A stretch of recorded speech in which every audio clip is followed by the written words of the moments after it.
Good afternoon, everyone. Lovely to see you all here at the very start of term. Good afternoon and welcome to the Blavatnik election briefing on U.S. responses to foreign election interference. With the U.S. presidential election merely weeks away, we are privileged to have a distinguished panel here with us today to discuss election security, the impact of AI, and the risks of insufficiently addressing or conversely overhyping the threat of foreign election interference. Now, this isn't a new phenomenon by any means. I think many of us on this panel, myself included, were working in US government in 2016 during the final stages of the Obama administration when Russia hacked the US Democratic National Committee, among other targets, and was working hard to tip the election in favor of Donald Trump.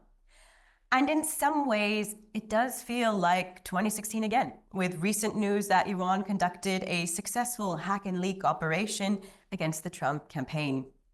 Then, as now, the US intelligence community assesses that Russia, Iran, and to a lesser extent, China and other actors are engaged in cyber operations, mis- and disinformation campaigns, and other subversive measures aimed at threatening US election security, exploiting and augmenting existing societal divisions, and undermining democratic institutions. But some things have changed since 2016. Advances in AI, particularly large language models, have made it easier for threat actors to conduct more sophisticated and aggressive campaigns, often at a faster pace and larger scale. At the same time, fears of AI-fueled disinformation have largely been overhyped. A new report that OpenAI just released days ago noted that an Iranian covert influence operation targeting US elections that it had disrupted had actually gained little traction, with posts receiving few to no likes, shares, or comments. The report rated covert influence operations targeting elections at a 2 at Brookings breakout scale, meaning their ability to reach real people across the internet remained limited. And it's noteworthy, if not amusing, that the deceptive activity that achieved the greatest social media reach and interest was a hoax about the use of AI rather than the use of AI itself. Now, that doesn't mean that we can afford to be sanguine about the threat to US democracy. US officials from the Office of the Director of National Intelligence, or ODNI, recently warned, and I quote, that foreign efforts to undermine America's democracy won't end on November 5th. These foreign actors are almost certainly considering the possibility of another contested presidential election.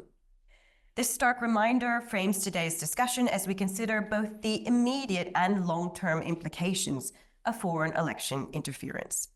As you'll hear from our expert panelists, there are reasons for cautious optimism about advances in election security and the resilience of democratic institutions. But that optimism must also be balanced by a clear-eyed assessment of the risks and proactive measures. And so without further ado, allow me to introduce our distinguished panelists. We have with us Gavin Wild, a senior fellow at the Carnegie Endowment for International Peace, where he focuses on cybersecurity and information warfare. Gavin, as many of you will know, previously served at the White House National Security Council Director for Russia, Baltic, and Caucasus Affairs, and has extensive expertise and first-hand experience on foreign election interference, Russian disinformation campaigns, and cybersecurity. Dr. Jill Kastner is an expert in election security and a research fellow at King's College London. Her research focuses on the impact of technology, disinformation, and digital threats on democratic processes. Dr. Kastner is the author of an exciting forthcoming book on the history of subversion, published by Oxford University Press. Next to Dr. Kastner, we have Chris Painter, and we're delighted to have him with us today, a globally recognized leader in cyber diplomacy and cyber policy. He is the former president and current board member of the Global Forum on Cyber Expertise. Among many other roles, Chris served as the U.S. State Department's first ever coordinator for cyber issues and as senior director for cybersecurity policy at the White House National Security Council. And of course, on the far right, we have Kieran Martin, our very own professor.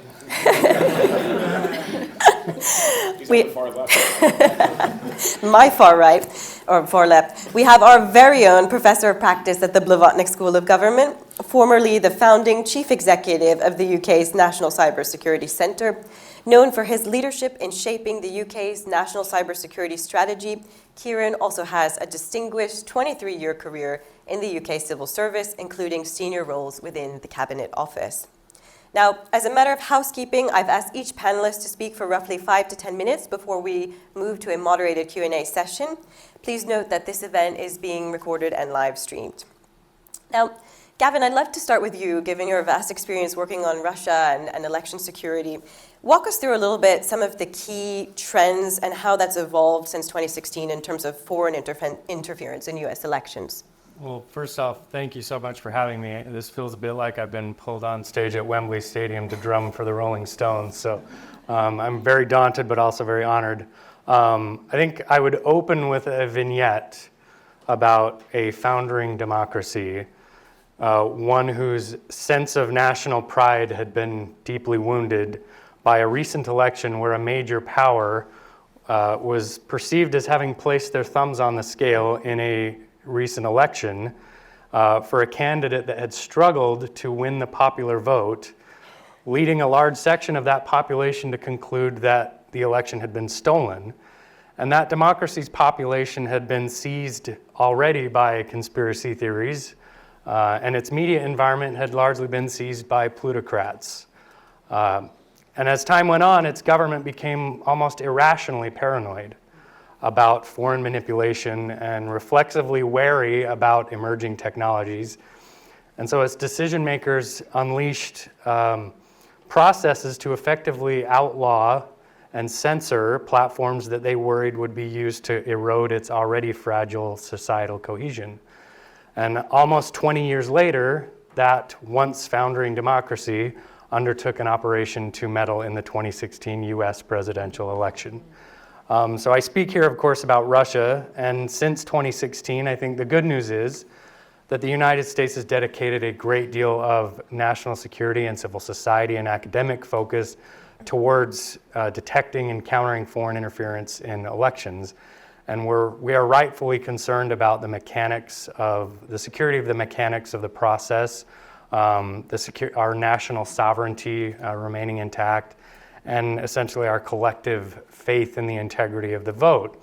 So entirely new bureaucratic entities have both sprang up and been bolstered, including CISA and the Election Security ISAC, who work hand in glove with the National Association of Secretaries of State to proffer and cultivate relationships with the state and local officials whose exclusive purview in the United States system is to oversee the electoral process.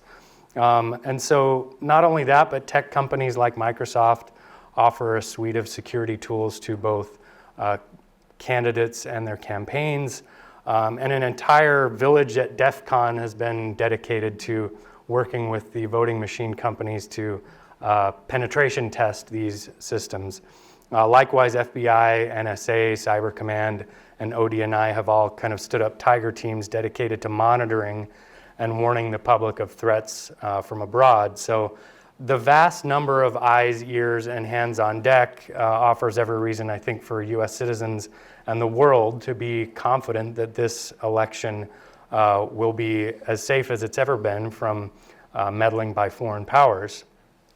I think I would argue since 2016, however, that there are risks to the way that we've broadly conceptualized foreign interference, using it primarily as a shorthand for propaganda and disinformation. And the preponderance of this fear and focus, while mostly well-intended, has become problematic for three reasons, which I would outline. First, because there is precious little empirical evidence that most of this actually works.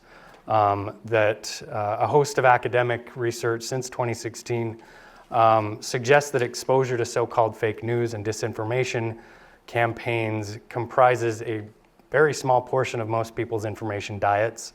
And where it does seem to resonate, it overwhelmingly preaches to a choir of the already devoutly converted.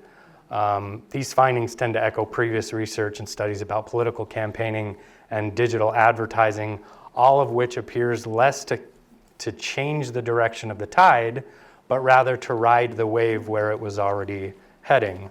Number two, I think it's problematic in subtle ways because it tends to lend more agency to problematic narratives and opaque algorithms than to the human beings that encounter them, thereby dismissing any accountability on the part of political leaders and elites and the voting public themselves for the speech they offer and the content that they consume.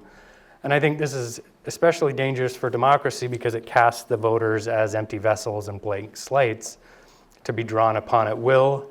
It discounts the possibility of any organically occurring public sentiment and casts it instead as a product of solely mechanical manipulation that's easier to imagine than to empirically demonstrate. So this often prompts us to take countermeasures that assume very little about the American public, but also demand very little from American political leaders and elites. And I would submit that healthy democracy has never been defined by the absence of lies and machinations and, frankly, bullshit in the academic Harry Frankfurt sense of the word. But rather, democracy's continued survival in spite of the bottomless abundance of these factors. So indeed, to otherwise demand that democracy be free of these things is to yield to the temptations, I think, of censorship, technocracy, and elitism, which is why I alluded earlier on to Russia's early 21st century experience. So when asked what actually inspires faith in democracy, a major survey conducted 2 years ago by the OECD of 22 democracies worldwide found unsurprisingly that faith in institutions is rooted in equal access to the policymaking process, policymaker responsiveness to citizen concerns, access for the disadvantaged, the less affluent, minority groups, the less educated, and certainly transparency around lobbying and intolerance for corruption. In other words, people are far more attuned to whether democracy walks the walk than whether TikTok talks the talk. So this leads me to the final reason I think we need to reframe and are luckily, I think, starting to reframe foreign interference in more real-world and legalistic terms. As the technology historian David Brock once wrote, we're often so preoccupied with what he calls quote-unquote wishful worries that we fail to address the actual agonies that face us. For instance, in the last year alone, a sitting U.S. senator has been indicted and convicted for, among other crimes, acting as a well-paid agent of a foreign power. The mayor of the largest American city is currently under suspicion of similar crimes. And I will note that the foreign powers in question are not U.S. adversaries, but rather allies and partners. But a spate of recent indictments by the Department of Justice against the Kremlin-orchestrated social design agency appears to indicate that our focus and enforcement of laws around transparency and the political influence in the United States hopefully will have a chilling effect on the domestic, those who would wittingly conspire domestically to help these foreign powers skirt those requirements. And I think those are encouraging steps. So I think I would just close by underscoring that we have a choice in where we place our optimism. I would argue that we cannot service our fears of foreign encroachment and our faith in the democratic process simultaneously. Focus on one will necessarily come at the expense of the other. And history seems to bear out that process. So rather than lending undue credit and misdirected blame to foreign powers for eroding the American people's faith in democratic institutions, I think we must highlight and bolster the work of those volunteers, public servants, journalists, civil society organizations, and leaders who have been doing and continue to do the hard work of ensuring American democratic institutions do not lose faith in the American people. Thank you so much, Gavin. You've given us so much to unpack over the next hour, particularly this notion that in many cases, overhyping the threat might actually compound it insofar as it causes the public to begin to lose trust in the electoral process and democratic institutions. We're going to pick up on those threads more throughout the conversation. I want to turn to Dr. Kastner to see whether she shares your optimism and how she views the current context, given all the work that you've done on the long history of subversion. Thank you. Thanks for having us. Gavin is a hard act to follow, but I'll do my best. I think it's really important that we keep perspective, and I think that I would agree with many things that Gavin has said. The sky is not falling if there are attempts at foreign influence in democratic processes.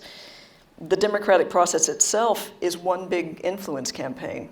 Political campaigns are influence campaigns. So it's important that we remember that when we're going through a democratic procedure like we're doing, all over the world this year, it's the year of elections, there's going to be influence happening everywhere, whether it's foreign, whether it's just domestic entities working against one another.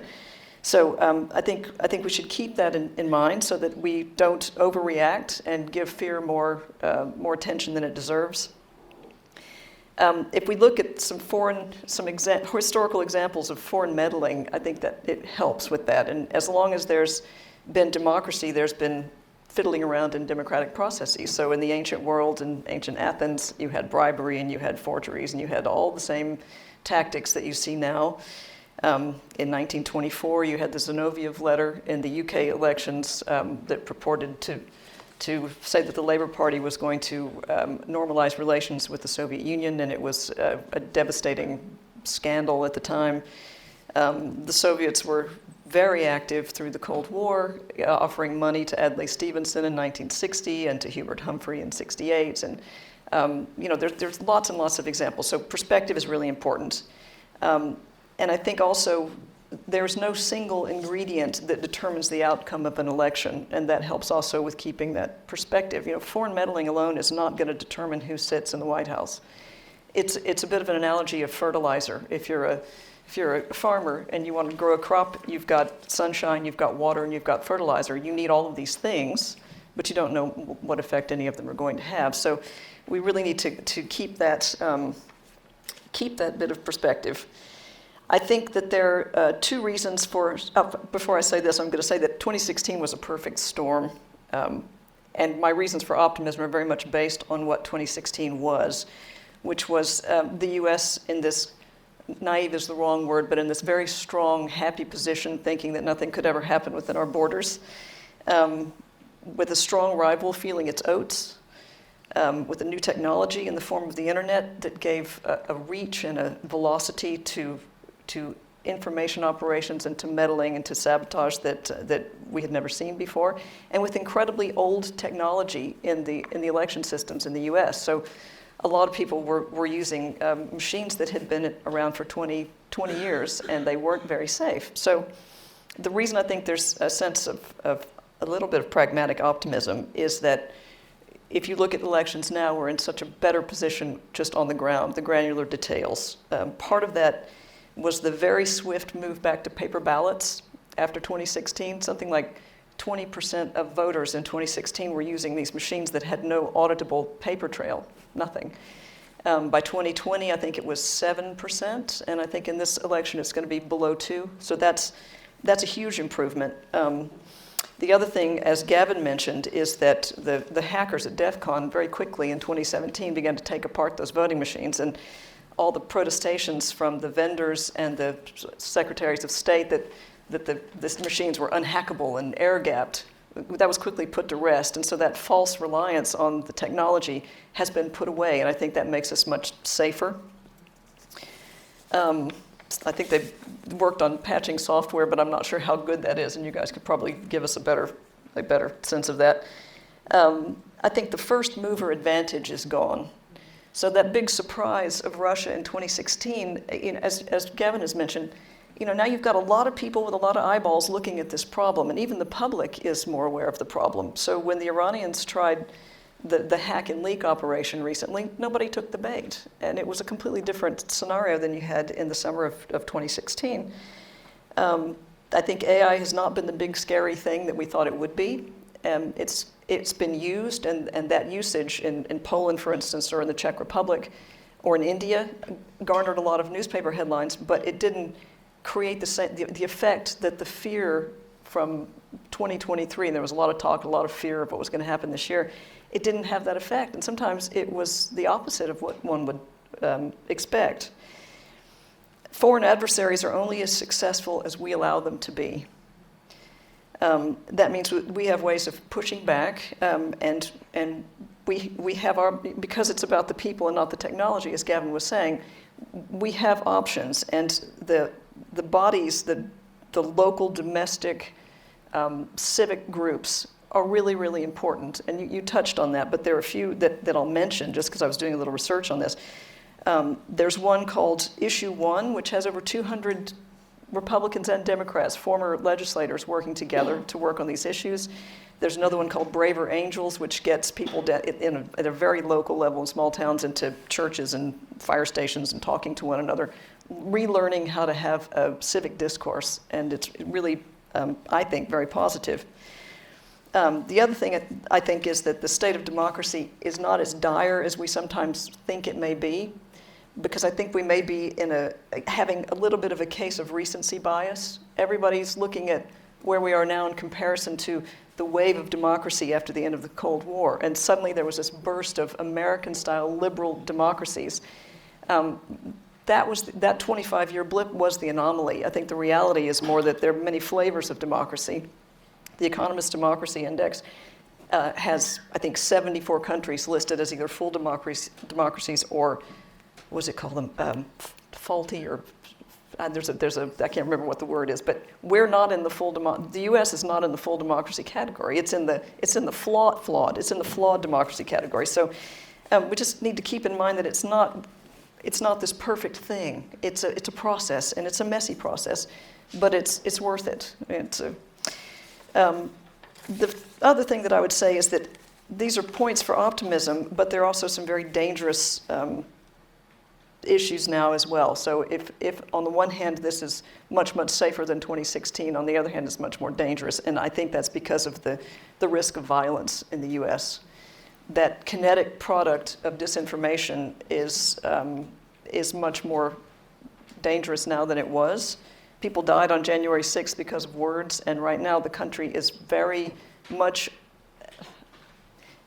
in a state of high anxiety, and everybody is armed to the teeth. So it's a difficult situation. I left mine at home. I know you did.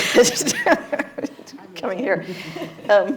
So, given that, I think there's 5 things that unfortunately we can expect between now and November the 5th. I think there'll be increasing voter intimidation. An example is the guy who owns a factory in Springfield, Ohio, where apparently the Haitians are eating everyone's pets.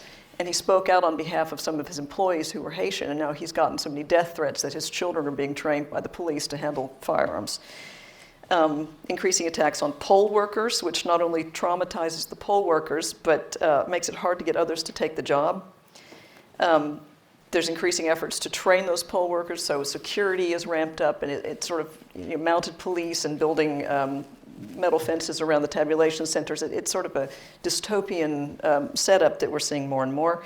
A tsunami of legal preparations from Trump supporters getting ready to challenge the results, and a relentless prepping of the information environment to normalize the idea of election fraud. And all of these things are points that our foreign adversaries will take and amplify, because they only ever amplify things that are pre-existing. But I think that's something to keep an eye on. Thank you so much, Dr. Kessler. And I think that draws out 2 really important points that we'll want to discuss more today. One is that what happens online doesn't necessarily just stay online. There's this trend of online threats leading to kinetic action, which we saw even with the Iranian hacking leak, that they were looking at kinetic targets.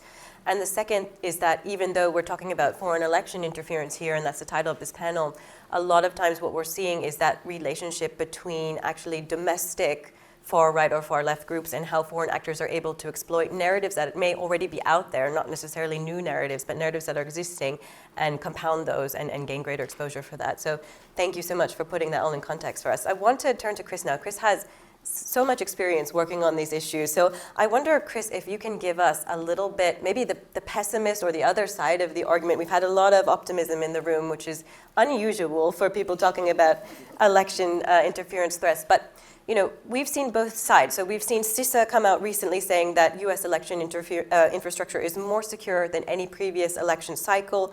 But former special counsel Robert Mueller, who investigated the Russian interference in 2016, also recently came out and said the U.S. is still not prepared for Russian election attacks. So which is it? What is the other side of this story? So thank you, and it's great to be here with all of you, and all of you too. But I'd say, first of all, both are right?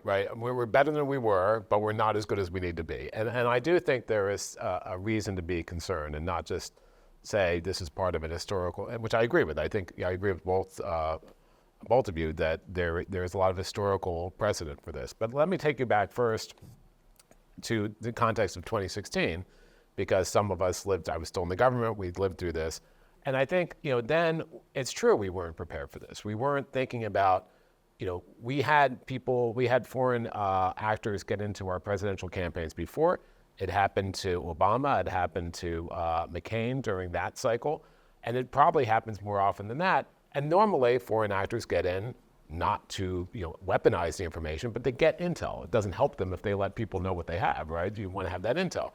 So even though that happened before, and I think that generated a lot of Obama's administration's focus on cybersecurity, it really, the idea that this was going to be weaponized was not something that was on our radar. We were thinking about Chinese theft of intellectual property. We were thinking about the infrastructure attacks that Karen and I know we've talked about for like 30 years, and we haven't seen much of them, but we've been worried about.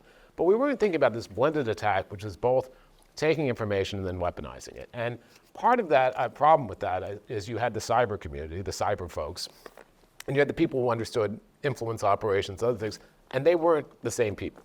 That's better now. So that's one area where there's more cross-pollination, which is important because this is a blended threat, or some people call it a hybrid threat, or whatever you want to call it. You do have to have these people together. The second thing I'd say is that it's really valuable to go back, and I take this from the perspective of both my time in the government, but also after I left the government, we wrote a disinformation and foreign influence paper when I was at Stanford. This is like 2018, beginning of 2018. Obviously, things have changed since then. But the second thing is that we didn't know the full breadth of what the Russians had done until after the fact. I mean, when Obama was confronting Putin on this, we knew that they were trying to do something. We knew, our intelligence services other knew that. But the full scope of how they were exploiting, as you said, existing divisions in our society and how they were targeting different things and amplifying it was something we really weren't aware of. And so I think that's a learning experience, certainly for us. And if you haven't read it yet, I mean, it's old now, but the 2018 Mueller indictment of the Russians really lays out what we call a speaking indictment. I used to be a prosecutor, so it tells you the story of how they did it and what their TTPs were. And I think that's fascinating just to read in terms of what some of their tradecraft was. And there's been many articles written since then on that. The good news is that we are more prepared, and because there is more focus on this.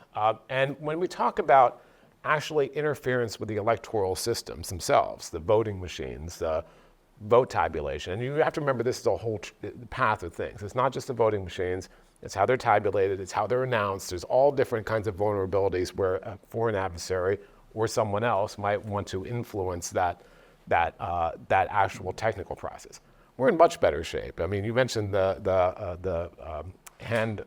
we now have paper records, which is important.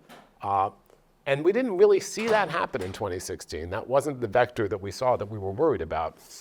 We didn't see a major one. There was some activity, but it wasn't something that was possible.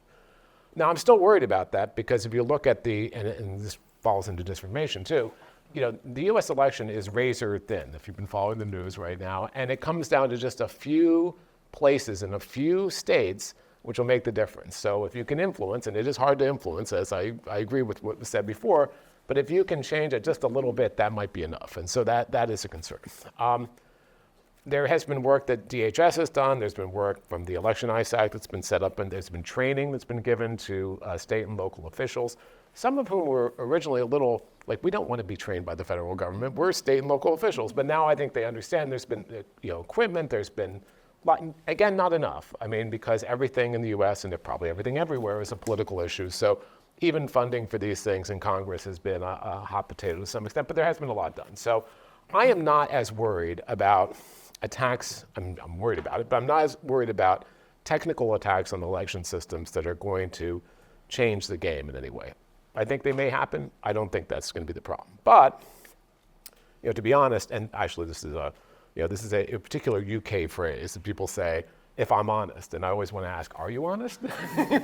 I did this once when I was a prosecutor. I said to a judge, a federal judge, to be honest, Your Honor, and he yelled at me for 15 minutes and said, are you lying to me the rest of the time? So just keep that in mind. But as we look at the real threats I see, it is a disinformation threat, and the adversaries have learned as well. The Russians have learned. We were worried about if you didn't hit back hard at the Russians, other countries would jump in. We've seen China jump in, not to the same extent and the same purpose. We've seen Iran, maybe more kludgy in the way they did it, jump in. And we see the Russians, one of the things that DNI, the Director of National Intelligence, said in the report you mentioned, is that we've seen a threefold increase in attempts for misinformation. That's a big deal.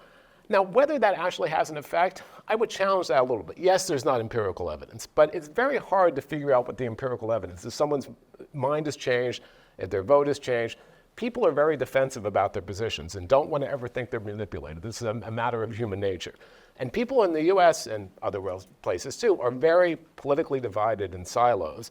So that's already there, and if you play up to them, that could magnify that. So, I agree there's not a lot of empirical evidence, but I'm not sure how you actually gather that in a correct way. So that's one challenge. The other is, there's all these old horror movies where they say, the person picks up the phone and it's the killer is already in your house.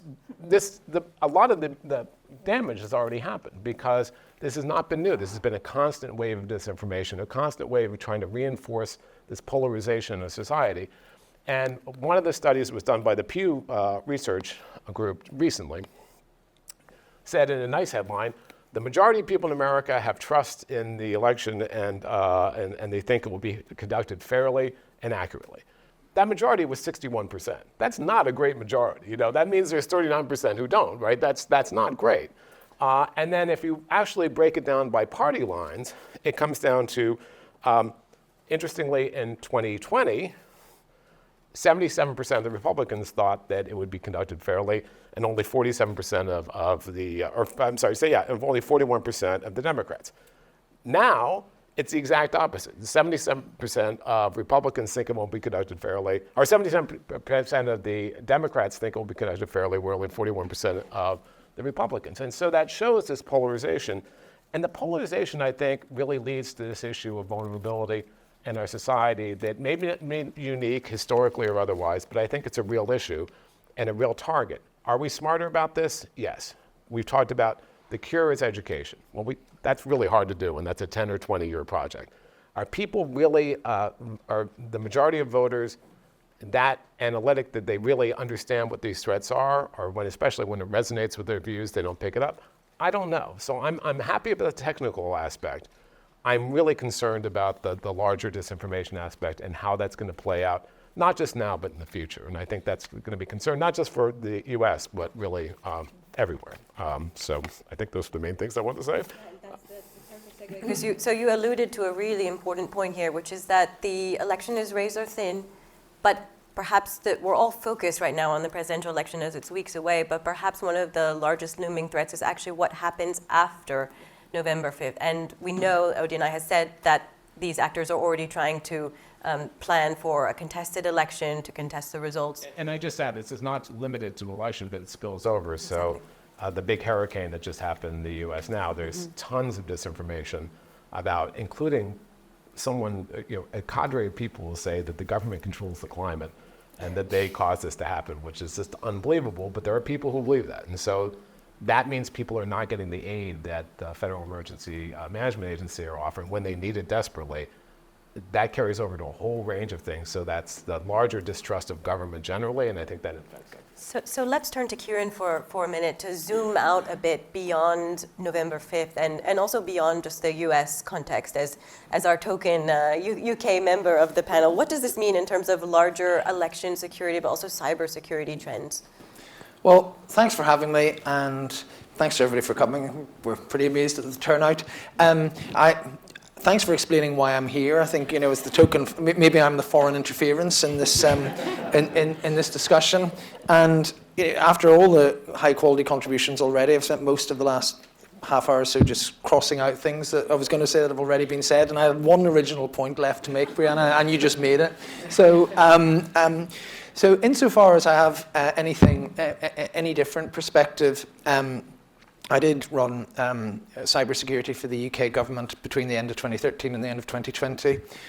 We were actually, the agency I was working as a my parent organization, GCHQ. It's in the Congressional Report on 2016. We're the first to detect the Russian foreign interference. But then afterwards, because of the sort of constitutional crisis in Britain in the second half of the last decade, we had quite a lot of elections to protect, so we got quite seasoned on it. So I thought from a UK and perhaps wider perspective, very quickly, I'd sort of pose 5 fairly high-level questions and try and answer them. So the first, is this really a thing? And if so, what is it?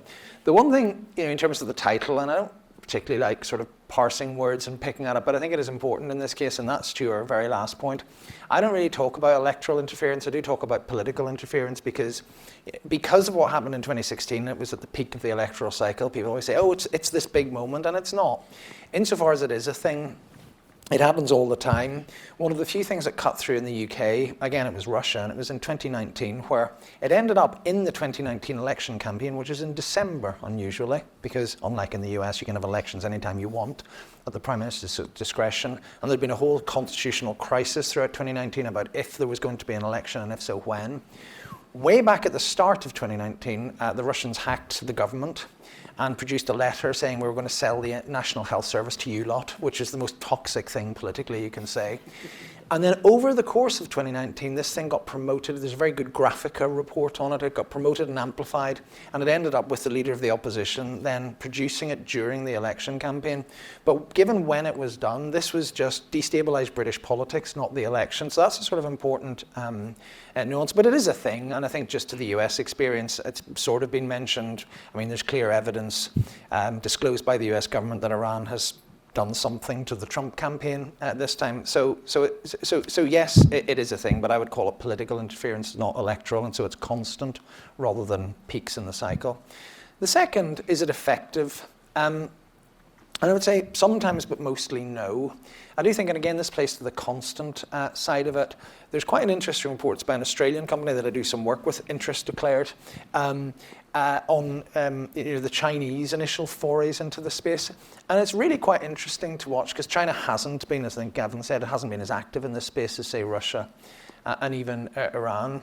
And it is that part of the Chinese system that is obviously working to bureaucratic targets and so on. So actually the content of this report is quite funny.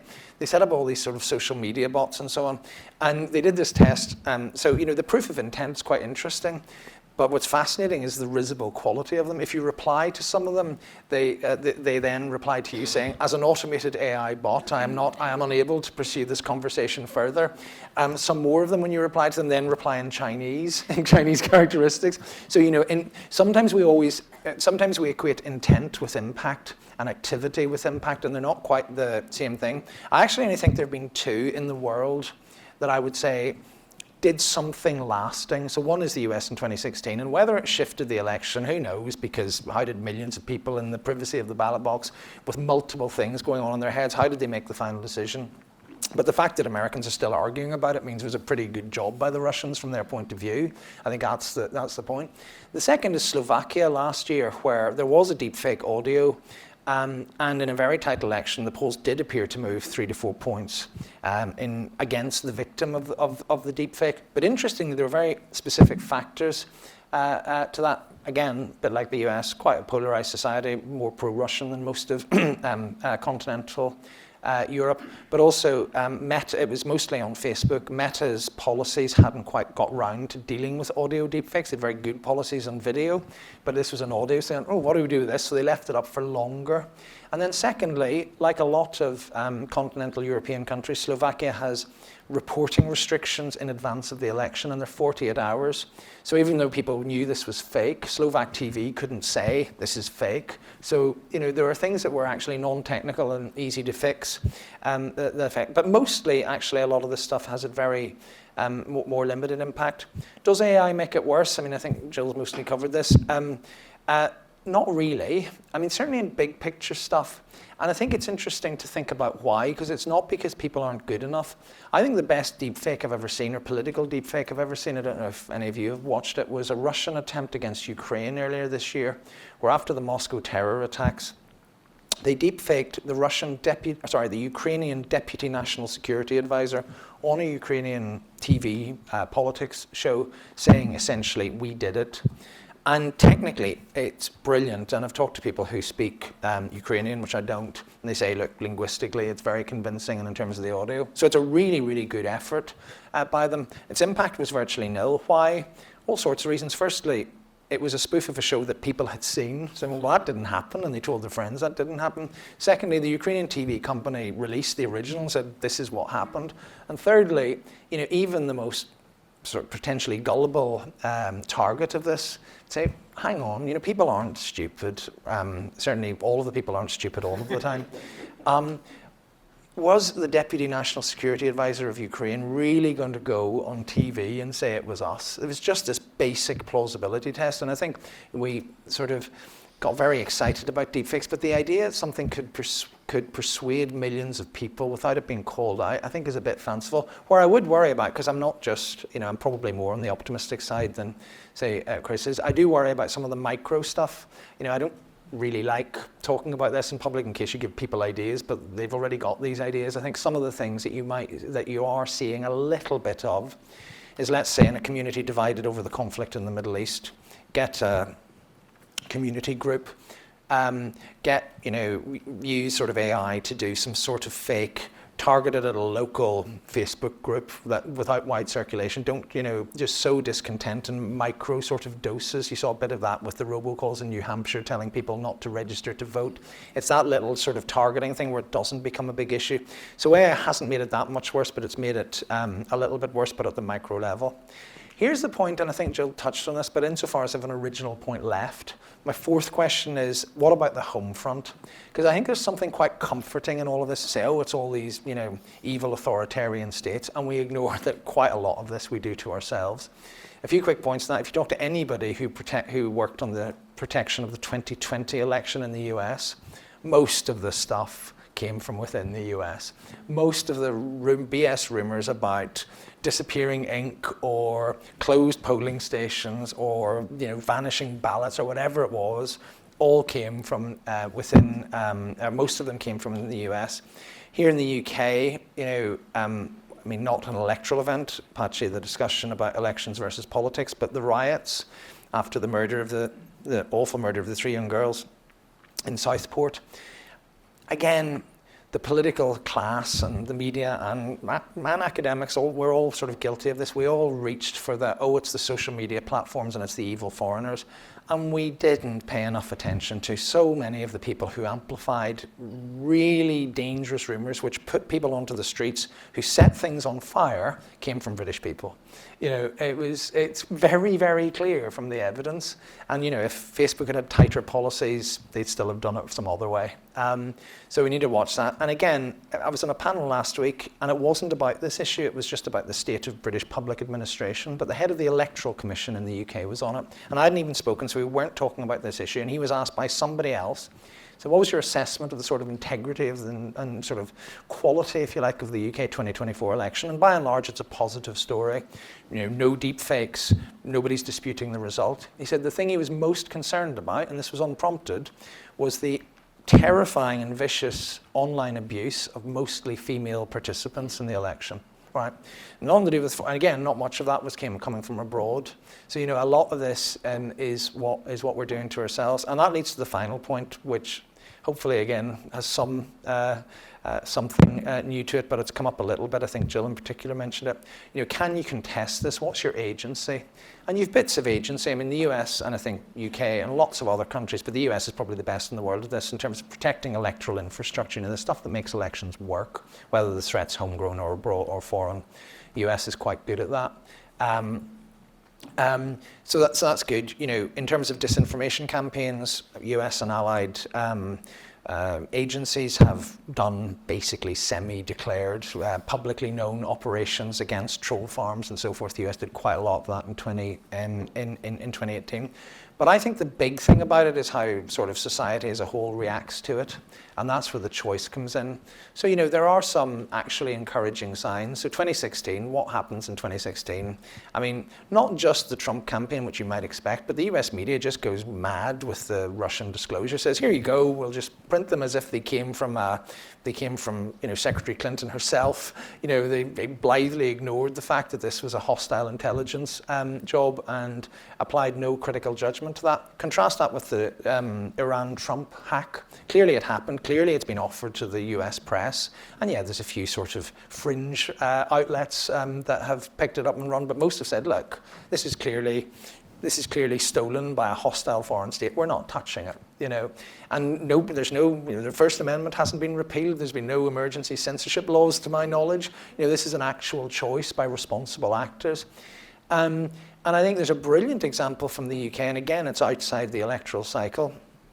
But 11 months ago, because it was November, where for those of you less familiar with the UK, you know, there's always the sort of annual commemorations of the world wars, very sort of solemn weekend, but there was lots of tension around the conflict in the Middle East.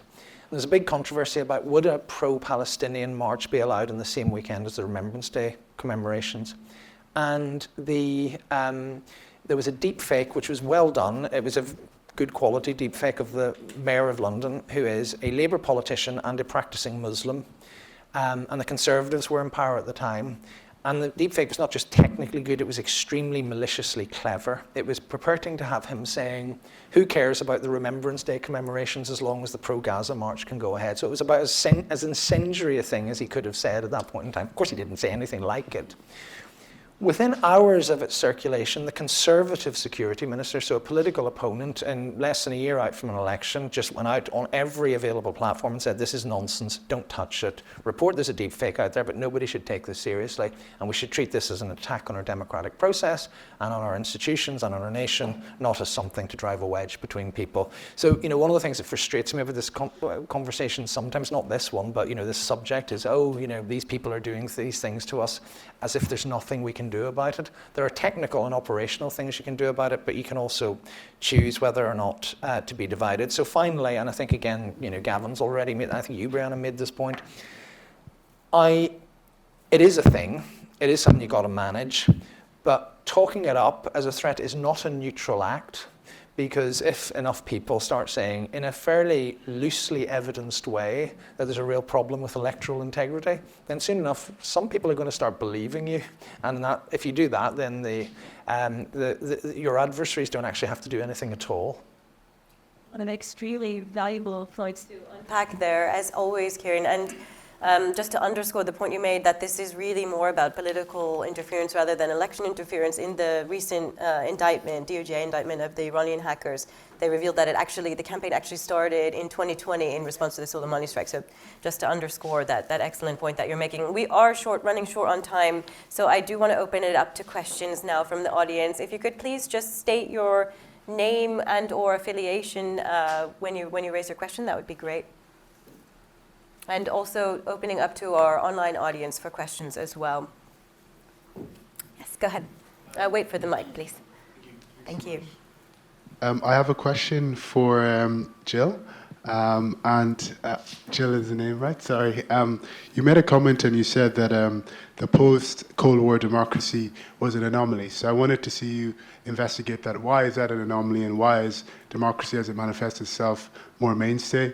And generally speaking, for the American speakers, I noticed that in presidential debates, oftentimes the candidates can be asked questions about security.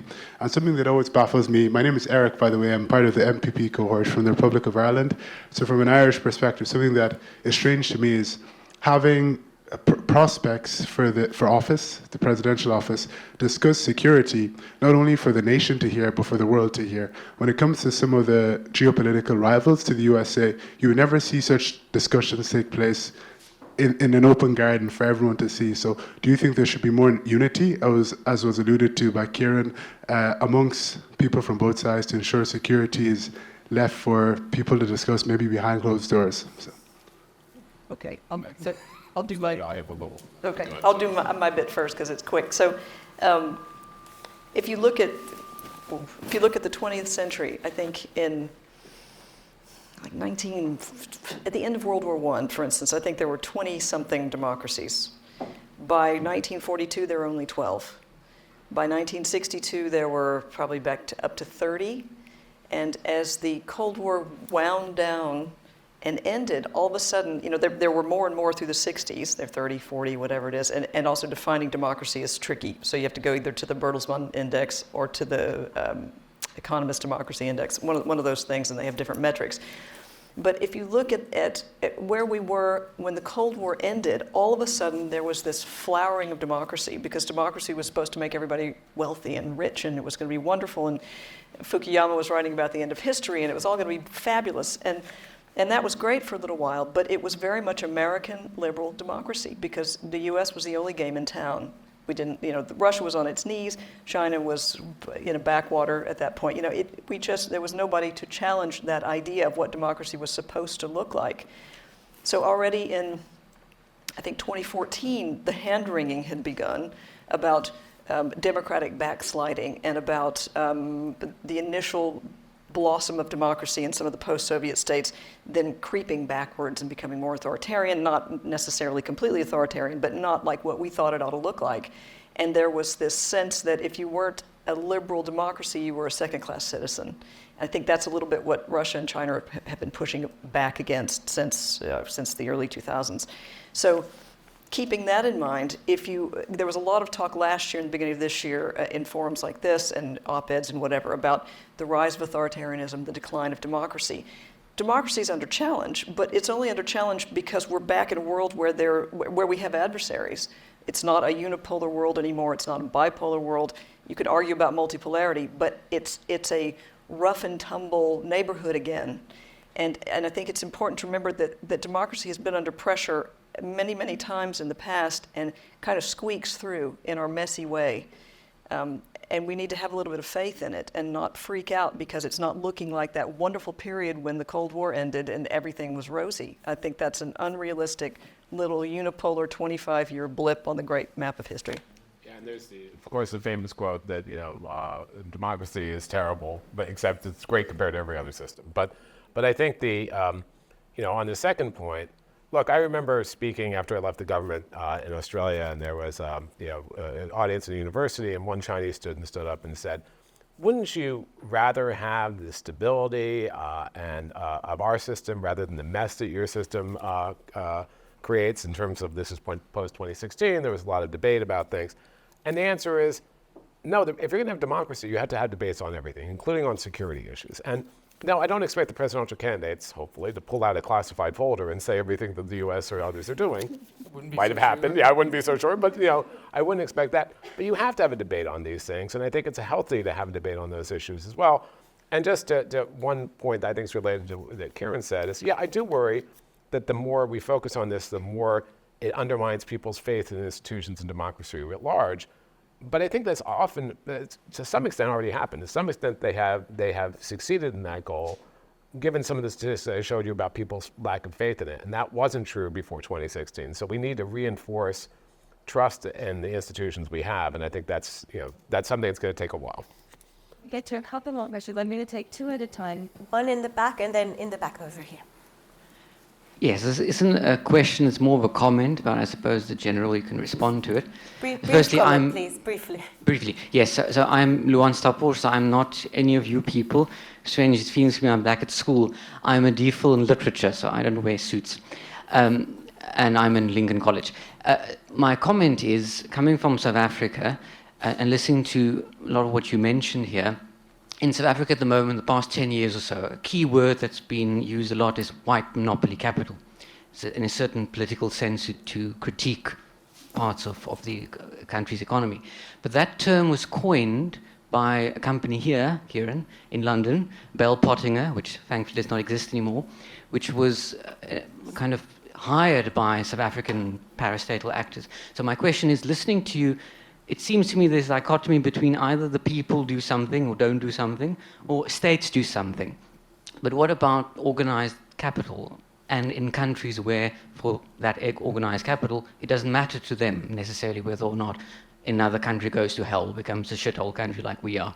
So the question is, what of that third category or class in society and its influence in relation to interference? Hi, Georgia Osborne. I'm a visitor, but I do work in a cyber intelligence company down the road. So my question really is to the whole panel, so you can choose who wants to answer this. So you sort of mentioned when a country distrusts their election system, the foreign interferer may have won. So how do you communicate this? You did a great job sort of talking about the conflicting, yes, the election system is in a great shape, maybe it's not. How do you communicate this to the public in a way that doesn't overbake the threat, but also brings trust into the community? I think that's it. And I had a similar question.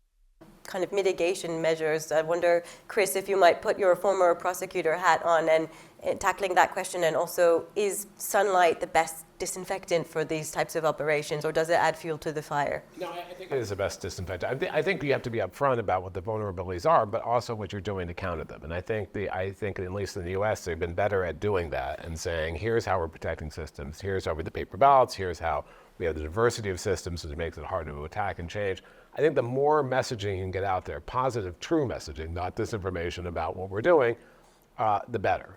It gets harder when you get to the disinformation political issues because everything is politicized. And one of the things I worry about is that even the response to some extent has been politicized. You know, I think back in 2016, the government did a lot to say, no, that's false. And it's hard, you don't want the government to be the arbiter of truth or not truth, right? But if it's clearly coming from another country, there's certain things you can do in parameters.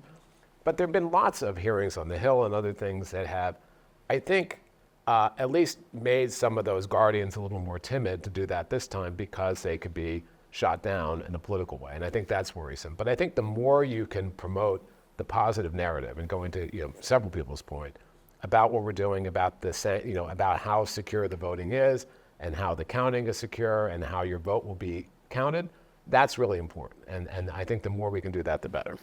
Give Gavin a chance to weigh in on this, and then So, Kieran, And by the prosecutor, Yeah, prosecute the people indictment, right. and prosecute the people, whether they be foreign or domestic, who interfere with it. I want to give Gavin a chance to weigh in on this, and then also turn to Kieran to see if he has views, also particularly on this angle of US-UK cooperation on this issue, since they've recently put out a joint statement on the issue and work very closely to counter these types of threats. I think I can address both of those kind of simultaneously in that all of the incentives, certainly politically, but also from a capitalistic sense, there is every incentive in the world to keep pointing out and detecting and amplifying the attempts at subverting the democratic system. And so that's a bottomless well to keep drawing from. So I think I would differ a little bit from Chris about sunlight being the best disinfectant.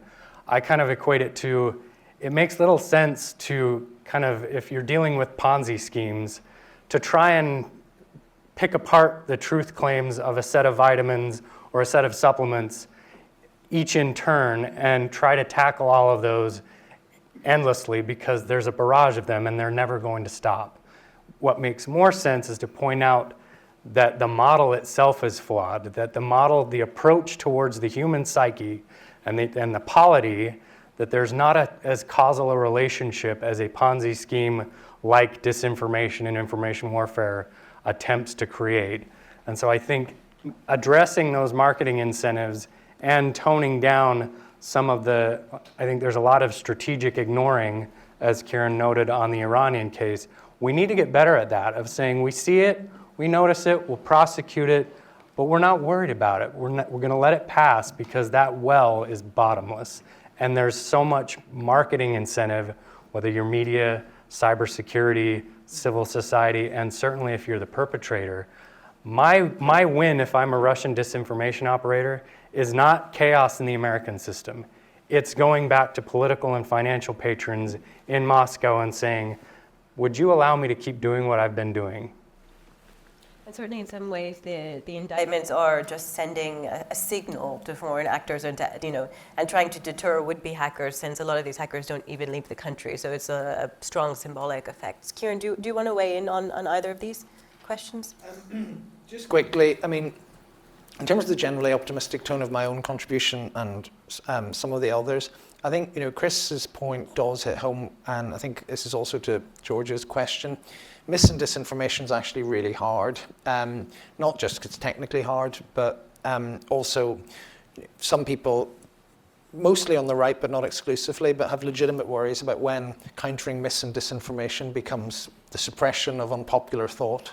And and then who's the arbiter of truth and all of that, and it's pretty tricky, and there's no clean answer to that. So that is a sort of structural weakness. It's the messiness of free societies. That's difficult. The transparency point is also quite difficult. I mean, I probably think that most of the time it's the best disinfected, but it means you have to own up when you've been done over. And that can be quite embarrassing and politically difficult, because otherwise when you haven't, I mean, there was a case in 2016 where the registered to vote system here in the UK fell over. We knew with absolute certainty, which is very rare, as you will know, in a cyber incident, we knew with absolute certainty there'd been no malicious activity. It was a badly designed website.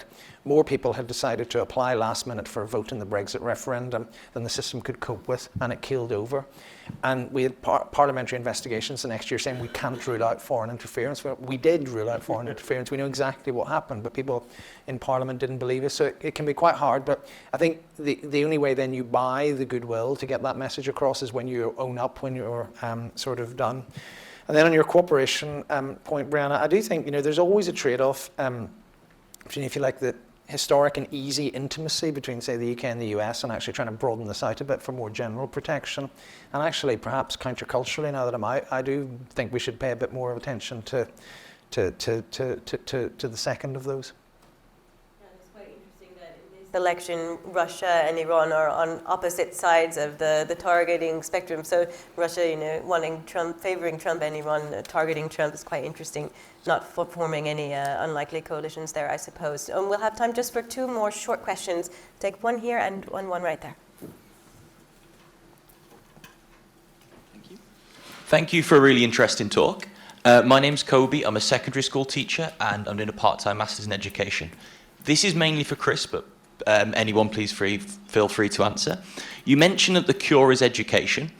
I think a lot of the times when I'm at kind of talks like this, education will often be touted as this like fix all, and I don't think we can offer that. So would you mind expanding, and I don't mean that in a negative way, I apologise, would you mind expanding on how you could see my area stopping things like this potentially in the future? Fantastic, and one here, yeah.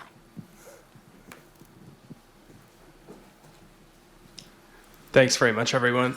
Broderick from Oxford and King's College London. Just a quick question on the mitigation measures. Karen, you spoke about how a lot of this is coming from individuals, not necessarily hostile foreign states, and it's manifesting on traditional social media or being created with frontier models. I wonder what your ask would be if you had tech companies here, both traditional social media and frontier models. What do you think they need to be doing better to address it? Thank you. Great question. First of all, I should say I'm actually an optimist. I'm not the pessimist I anticipated to be. I'm the whole. I forced him to be the pessimist. Yeah, I've forced him to be the pessimist. But even as an ex-prosecutor. But on the education point, look, you're right. I mean, I think that everyone who studies this says the key is getting people to think critically, right? And education is a key part of that. But that's not something you do overnight. That is a long-term, people don't, there's all these studies in the US that people don't study civics or even know how the government works. There's a lot of ignorance of this. So how do you get the curriculum to deal with those at an early age and build up from it? And as you know, as an educator, that's something that with tight resources and all the other challenges you face, I think you need more direction from, just not in the US, state and local governments about what that curriculum is and build that civics back into we've lost that. It used to be part of the curriculum back in the 60s and 70s, but now it's sort of not as prevalent. So you want people to think critically, not choose a side. You're not preaching one philosophy or another, but get them to think about this so they look at these issues and figure them out. And just a little bit on the mitigation issue, I think the challenge is, to be a little pessimistic again, is that a lot of the social media companies were likely not doing enough, but doing something after 2016 and even after 2020. But now we've seen some of it a shift where some of them have pulled back, and you know which ones they are or which one in particular it is. And that is troubling. So that raises the question, do you need to have more government control, more government regulation on this front? But then that goes to the issue of you don't want the government arbitrating what's true or false.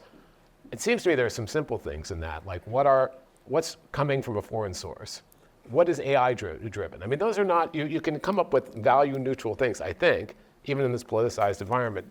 But I worry that the trend is kind of going the other way and the social media companies are not really enforcing even the things they agreed to and looking at some of these issues from before. And you want to weigh in? I'm sorry, I would give you a more full answer. I don't know the answer to that. I wish we could do that better. Can I say something about the education piece, just very quickly? So people don't like to look foolish.